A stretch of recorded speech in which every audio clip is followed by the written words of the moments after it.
$10,000. Cash only. That's my fee for putting your name forward. Lori sipped her coffee, watching me over the rim of her mug. Think of it as an investment in your future. The words hung between us in the sticky air of Daisy's Diner, a place 3 blocks from our office building that Lori had specifically chosen because none of our colleagues ever ate here. The vinyl booth squeaked beneath me as I shifted my weight, certain I had misheard her. I'm sorry. What?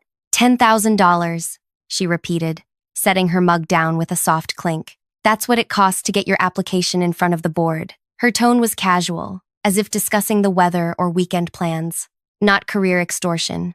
I stared at her, this woman who had been my direct supervisor for 2 years. The fluorescent lights above us buzzed softly, casting unflattering shadows across her face. For a moment, I couldn't breathe. That's illegal, I finally managed, my voice barely audible above the clatter of dishes from the kitchen. Lori laughed, a short, dismissive sound. It's business, Melanie. You're paying for access, not the guarantee of promotion. The meeting with the board is where decisions happen. Without my recommendation, there is no meeting. She dabbed the corner of her mouth with a paper napkin. Consider how much this position would boost your salary. 60% increase at minimum. This is just expediting the process. Before we continue further, thank you for clicking on this video. I'd love to know where you're watching from. Drop your city in the comments below while I tell you how $10,000 nearly destroyed my career, but ended up saving it instead. My name is Melanie Winters, and 6 years ago, I landed an entry-level position at one of the largest financial analysis firms in Boston. I started as a junior analyst, working 60-hour weeks, volunteering for projects nobody wanted, and slowly building a reputation for solving problems others couldn't. By my 4th year, I'd been promoted twice and saved the company millions through process improvements I'd designed. When Pascal, our department head, announced his retirement, everyone, including me, assumed I'd be next in line. My performance reviews were stellar. Clients requested me specifically for their accounts. I had trained half the department on systems I helped develop. There was just one obstacle: Lori Barrett. Lori became my supervisor after a company restructuring 2 years ago. She was brought in from an industry competitor with impressive credentials and immediately established herself as someone who took credit for departmental successes while distributing blame downward. Any achievement under her supervision somehow became her idea in management meetings. Any failure belonged entirely to her team members. I learned to document everything, every email, every suggestion, every improvement. It didn't help much, but it kept me sane. The head position would finally free me from working under her. It represented not just a significant pay raise, but escape and validation that my work mattered. I don't have that kind of money, I said truthfully, watching a waitress refill coffee mugs at a nearby table. Lori's perfectly plucked eyebrows arched slightly. Second mortgage? Personal loan? I'm sure you can get creative. She checked her watch, a designer piece that probably cost more than my monthly rent. You have 48 hours to decide, or I recommend Ethan instead. Ethan. The thought of him getting the position made my stomach turn. He'd been with the company 8 months and spent most of that time building political alliances rather than doing actual work. Why are you doing this? I asked, trying to keep my voice steady. Lori's smile tightened.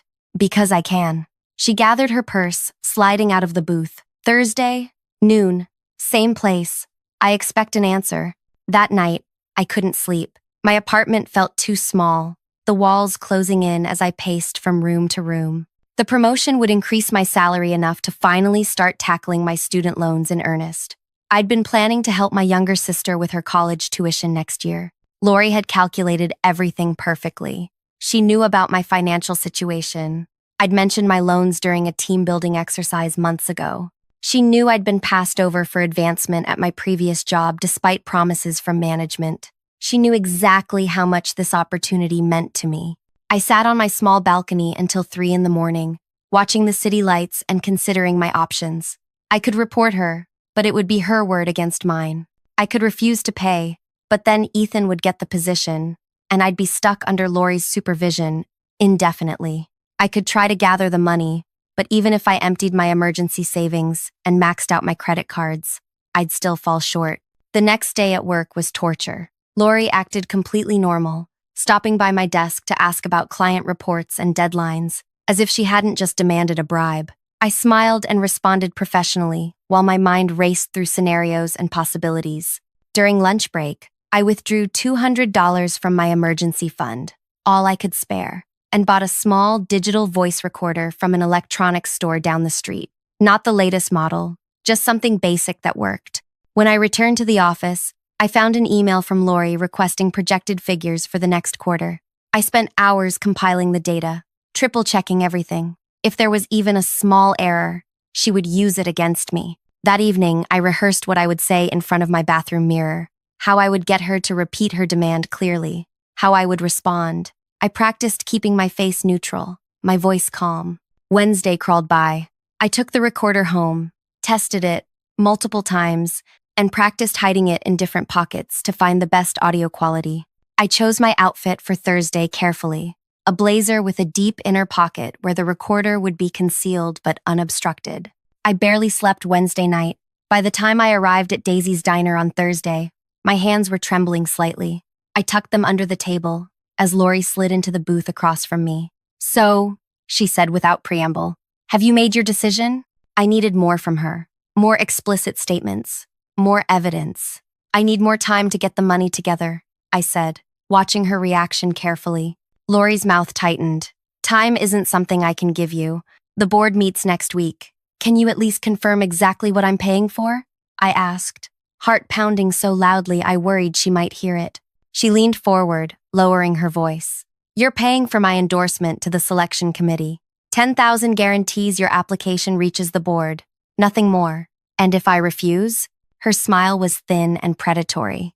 "Then you'll remain exactly where you are, under my supervision, forever." I nodded slowly, pretending to consider my options.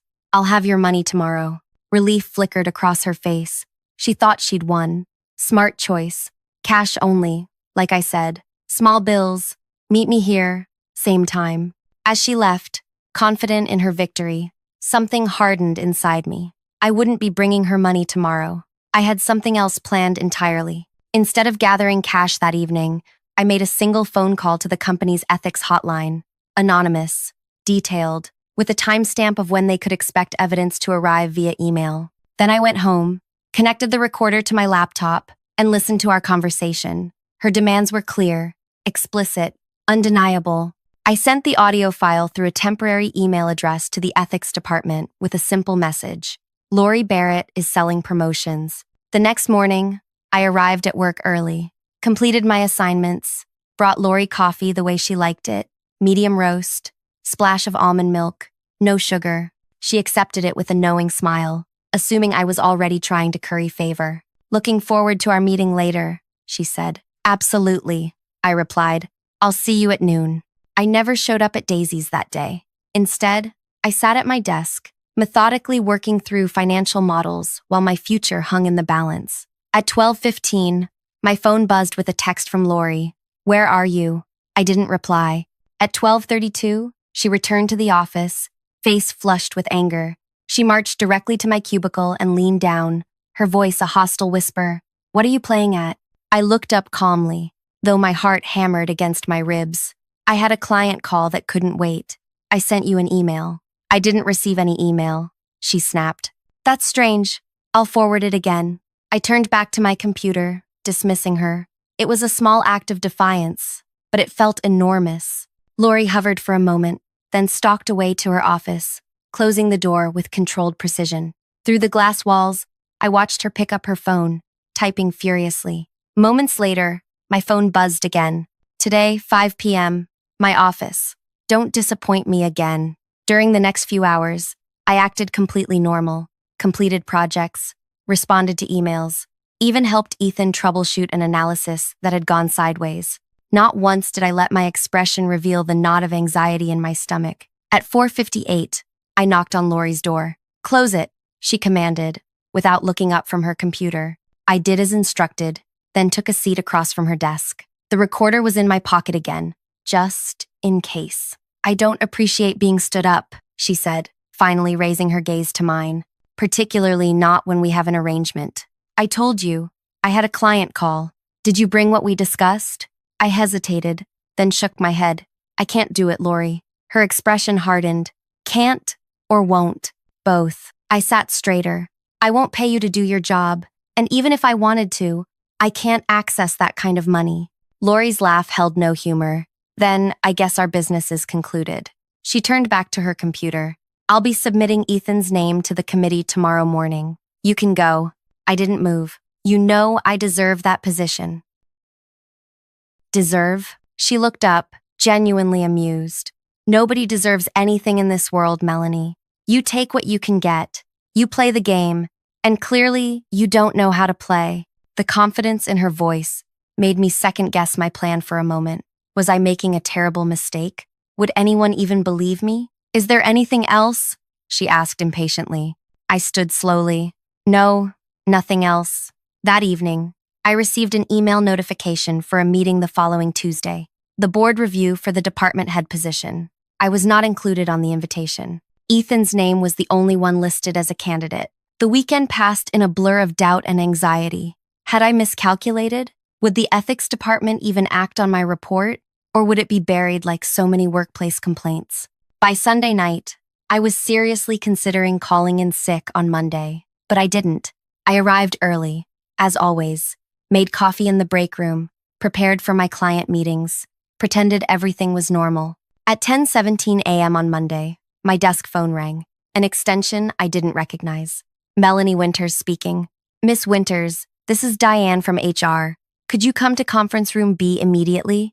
My mouth went dry. May I ask what this is regarding? It will be explained when you arrive. Please bring nothing with you. The walk to conference room B felt like the longest journey of my life. Was I being fired? Had Lori somehow turned this around on me? When I opened the door, 3 people were waiting. Diane from HR, a gray-haired man I recognized as Gregory Young, the company's legal counsel, and a woman I'd never seen before, who introduced herself as Isabel Chen from the ethics committee. Please, sit down, Diane said, gesturing to an empty chair. We have some questions about a report that was submitted to the ethics hotline. For the next hour, they asked me detailed questions about my interactions with Lori. They listened to the recording twice.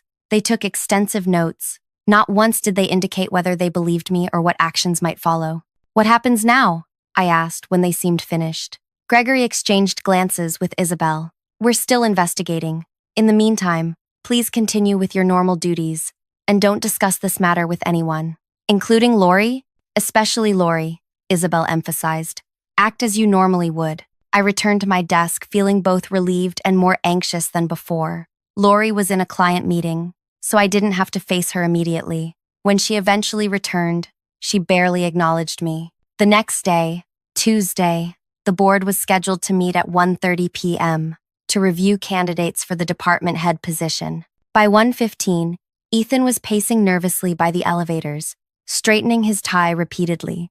Lori emerged from her office looking polished and confident. She said something quietly to Ethan that made him nod vigorously. I pretended to focus on my computer screen, but watched from the corner of my eye as they boarded the elevator together. The doors closed, and I exhaled slowly. At 2:17 p.m., the elevator doors opened.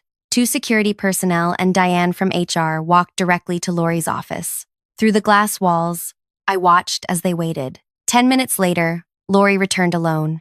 I couldn't hear their conversation, but I could see Lori's expression shift from confusion to disbelief to barely controlled anger. She shook her head repeatedly, pointed toward my desk once. Diane remained impassive, simply handing Lori a document which she refused to take. One security guard stepped forward, saying something that made Lori stiffen.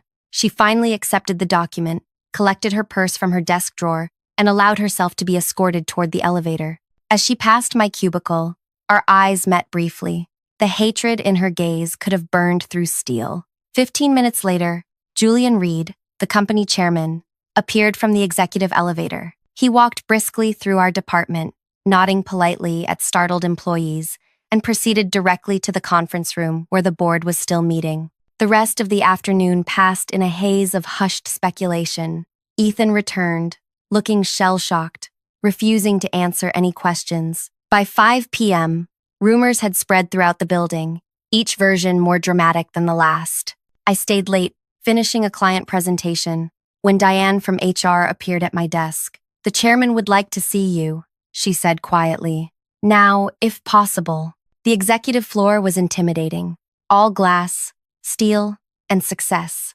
I'd only been there twice before, both times to present findings to senior management, never to meet one-on-one with the chairman.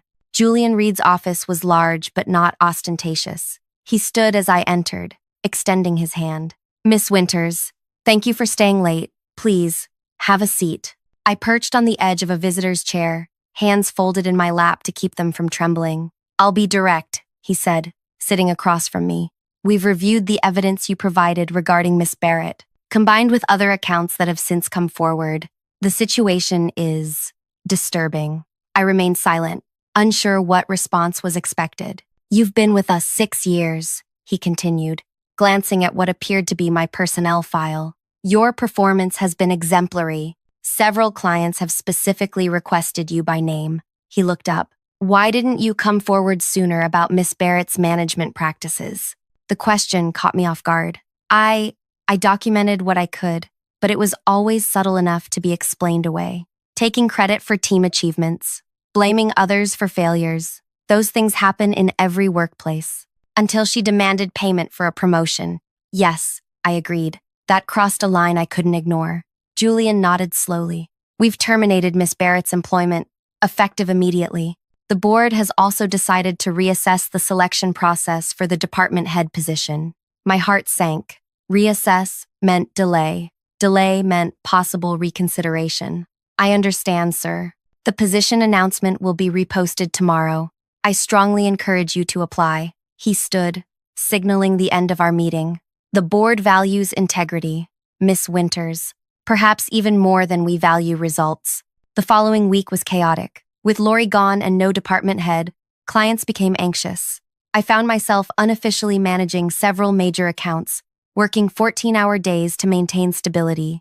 Ethan avoided me entirely, while other colleagues seemed unsure how to react to the scandal. I submitted my application for the department head position, along with a detailed plan for departmental reorganization. Then, I waited, throwing myself into work to avoid dwelling on possibilities. 2 weeks after Lori's termination, I received an email requesting my presence at a board meeting the following day. My hands shook as I accepted the calendar invitation. That night, I barely slept. I rehearsed answers to potential questions, prepared counter-arguments to possible objections. By morning, I felt simultaneously exhausted and wired. The board meeting was scheduled for 10 a.m. I arrived at 9:45, dressed in my most professional outfit, carrying a portfolio with additional departmental analyses I'd prepared. The executive assistant smiled warmly as she showed me to the conference room. "They're ready for you," she said, opening the door. 7 board members sat around a large table, with Julian Reed at the head. They looked up as I entered, expressions unreadable. "Miss Winters?" Julian began after introductions had been made. "Thank you for your patience during this process. We've reviewed your application and spoken with several clients who work directly with you." I nodded, my mouth too dry to speak. "Before we continue," he said, "I'd like to address something." He slid a folder across the table toward me. "These are statements from 3 junior analysts in your department. They describe how you personally mentored them when Miss Barrett refused to provide training. They also mention instances where you defended their work to clients when Miss Barrett attempted to place blame on them."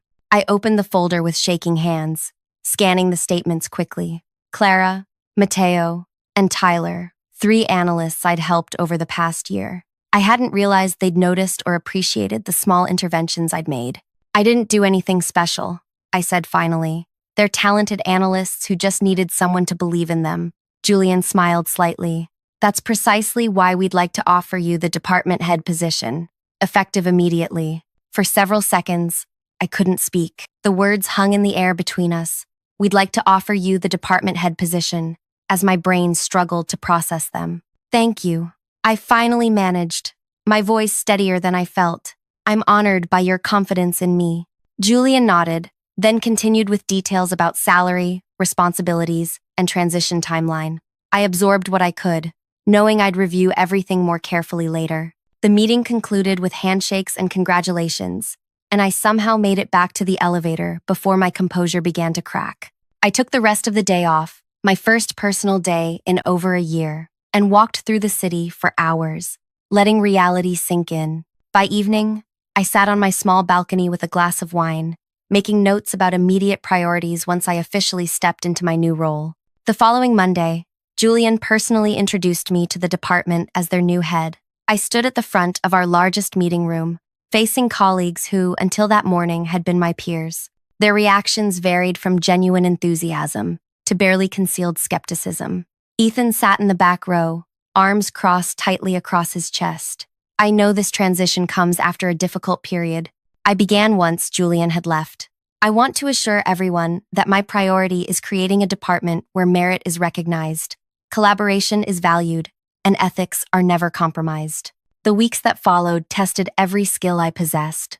I restructured teams based on strengths rather than seniority. I implemented transparent evaluation processes. I established weekly meetings where anyone could raise concerns without fear of retaliation. Not everyone embraced the changes.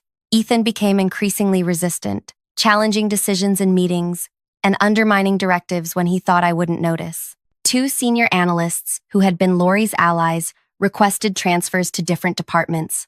I approved them immediately, wishing them well. Meanwhile, I promoted Clara, Mateo, and Tyler, the 3 analysts whose statements had supported my application. Their talents flourished with proper recognition, and client satisfaction scores steadily improved under their management. 1 month into my new position, Diane from HR requested a meeting. "We've completed our internal investigation of Lori Barrett's activities," she explained, closing her office door for privacy. "There's something you should know." She slid a folder across her desk. Inside was a list of names, 14 employees spanning 3 departments. Next to each name was an amount. "We believe these are individuals who paid her for various advantages," Diane said quietly. "Promotions, project assignments, favorable reviews. The amounts range from $5,000 to $20,000. I stared at the list, recognizing several names. "Have you spoken with these people?" "Not yet. Legal is still determining the best approach. Some may have felt coerced, as you were. Others may have been willing participants." I thought of the crushing weight I'd felt sitting across from Lori at Daisy's diner. How trapped I'd felt. How alone. "I'd like to be involved in those conversations," I said finally. "At least for the people in my department." Diane hesitated. "That's not standard protocol. I understand, but this isn't a standard situation." After consulting with legal, a compromise was reached. I wouldn't participate in the initial interviews, but affected employees from my department would be offered support afterward, including the option to speak with me confidentially. Over the next 2 weeks, 7 people from the list were called to HR. 5 returned to their desks, looking shell-shocked. 2 never returned at all. Trevor, a talented analyst who joined around the same time I had, knocked on my office door late one evening after his interview. "Do you have a minute?" he asked, voice rough with emotion. I invited him in, closing the door for privacy. "I paid her," he admitted without preamble, $12,000, 3 years ago, for the senior analyst position. He couldn't meet my eyes. I took out a loan, told myself it was just how things worked. The pain in his voice was palpable. "I'm not here to judge you, Trevor." "You should," he said bitterly. "I took the easy way. You refused." "There was nothing easy about what you did," I countered, "and I got lucky. My recording worked. The ethics committee believed me." Trevor finally looked up. "HR says I can keep my position, that I was a victim too. But how do I face everyone? How do I know if I actually deserve to be here?" This question, from this man whose technical skills I'd always respected, struck me deeply. How many talented people walked around carrying similar doubts, wondering if they belonged? "Your work speaks for itself," I told him. "I've seen your analyses, your client relationships. Nobody paid Lori to give you those skills." In the months that followed, our department slowly healed. We implemented anonymous upward feedback channels. We created mentorship programs, pairing junior and senior analysts. We established clear criteria for advancement. The company's legal team worked with affected employees to recover money from Lori where possible. Some received partial reimbursements. Others chose to move forward without pursuing recovery, preferring to leave the entire situation behind. I heard nothing about Lori until nearly 8 months after her dismissal, when I received a LinkedIn notification that she had started a new position at a competing firm. My stomach dropped as I read the title, Director of Talent Development. That evening, I sat in my apartment staring at her profile page, filled with congratulatory comments from new colleagues who had no idea what kind of person they'd just welcomed into their organization. The right thing, the ethical thing, would be to let it go. She'd lost her job. Her reputation at our company was destroyed. Justice, in some form, had been served. But what about her new colleagues? What about the employees who would soon report to her, vulnerable to the same manipulation she'd perfected? I closed my laptop without taking action, but the question lingered. 2 days later, I mentioned the situation to Julian during our monthly check-in. "She's at Grayson Financial now," I said casually, leading talent development. Julian's expression revealed nothing. "That's unfortunate for them. Do we have any obligation to warn them?" He considered the question carefully. "Legally, no. Sharing details of her termination could expose us to liability." He studied me for a moment. "Does it bother you that she found another position so quickly?" "It bothers me that she's in a role where she can harm others." After our meeting, I tried to put Lori out of my mind. I focused on department improvements, on client relationships, on mentoring my team. But each time I approved a well-earned promotion or celebrated a team member's achievement, I thought of those 14 names in that HR folder, of other potential victims at her new company. 3 weeks later, I received an unusual email from a former client who had moved to Grayson Financial 6 months earlier. She wanted to meet for coffee, off-site, after hours. We met at a small cafe far from both our offices. Rachel looked nervous, glancing around repeatedly as we settled at a corner table. "I needed to ask you something," she began after ordering. "The new director of talent development at Grayson, Lori Barrett. She worked at your firm, right?" I nodded, keeping my expression neutral. Rachel leaned forward, lowering her voice. "There are rumors about how she operates. She's implementing a new talent acceleration program with exclusive mentoring opportunities, but the selection criteria are incredibly vague." She hesitated. "Last week, she suggested I might be a perfect candidate for the program, but mentioned it would require a significant personal investment." My blood ran cold. 3 months into her new role, and Lori was already establishing the same predatory system. "What would you like me to do?" I asked carefully. "I need to know if I'm being paranoid. Is this normal practice?" "No," I said firmly. "It's not normal, and it's not acceptable." Rachel visibly relaxed. "That's what I thought." But she made it sound so routine, like this happens everywhere. She looked down at her coffee. "She mentioned she'd run a similar program at your company with great success. Said several people had advanced to leadership through it. The audacity was breathtaking, using her position at our company as a reference point, implying institutional approval of her extortion scheme. Rachel, would you be willing to document what she's told you? Not necessarily to take action now, but to have a record?" She agreed.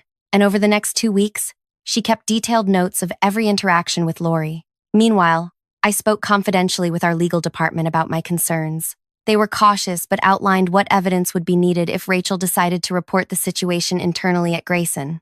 I never suggested or encouraged Rachel to record conversations. That decision was entirely hers. But when she forwarded me an audio file 3 weeks later, I wasn't entirely surprised. Lori's voice was unmistakable. 15,000 guarantees your placement in the executive track. Consider it an investment in your future. Small price to pay for advancement. Really. The same phrases, the same predatory confidence, the same scheme. What happened next wasn't revenge, not in the way I'd once fantasized about when lying awake after our confrontation at Daisy's diner. It was something quieter, more methodical, more complete. Rachel reported Lori to Grayson's compliance department, providing her documentation and recordings.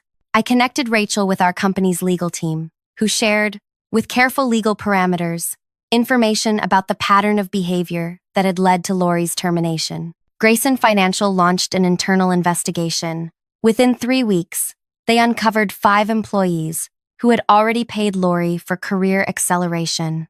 2 others reported being approached but declining. Lori was terminated immediately. This time, the company pressed charges for fraud and extortion. The district attorney, presented with evidence from 2 separate companies showing an established pattern, pursued the case aggressively. I testified at her trial 6 months later, describing in detail the system she had created and how she had attempted to transplant it to her new employer. Other victims from both companies shared similar stories.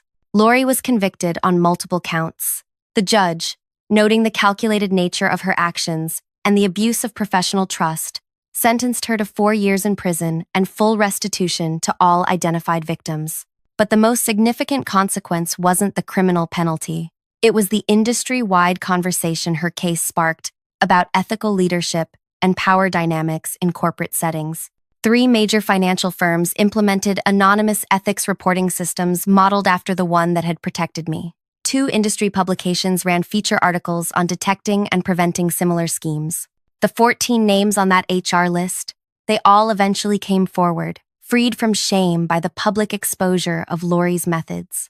Most continued their careers, their confidence slowly rebuilding with proper support and recognition. As for me, I still run my department with transparency and integrity. I've implemented quarterly ethics refreshers and created clear, documented promotion paths so nobody ever feels their advancement depends on one person's whim. Sometimes I think about that day at Daisy's Diner, how close I came to either paying that bribe or walking away from my career. How a small decision to stand up for myself rippled outward, protecting dozens of others. The $10,000 I refused to pay, it became the first donation to a scholarship fund our company established for employees pursuing ethics certification in business leadership. Thank you for staying with me through this story. If it resonated with you, please like this video and subscribe to hear more real experiences that might help you navigate your own workplace challenges. Have you ever faced an ethical dilemma at work? Share your experience in the comments. Your story might help someone else find the courage to stand up for what's right, even when it feels impossible.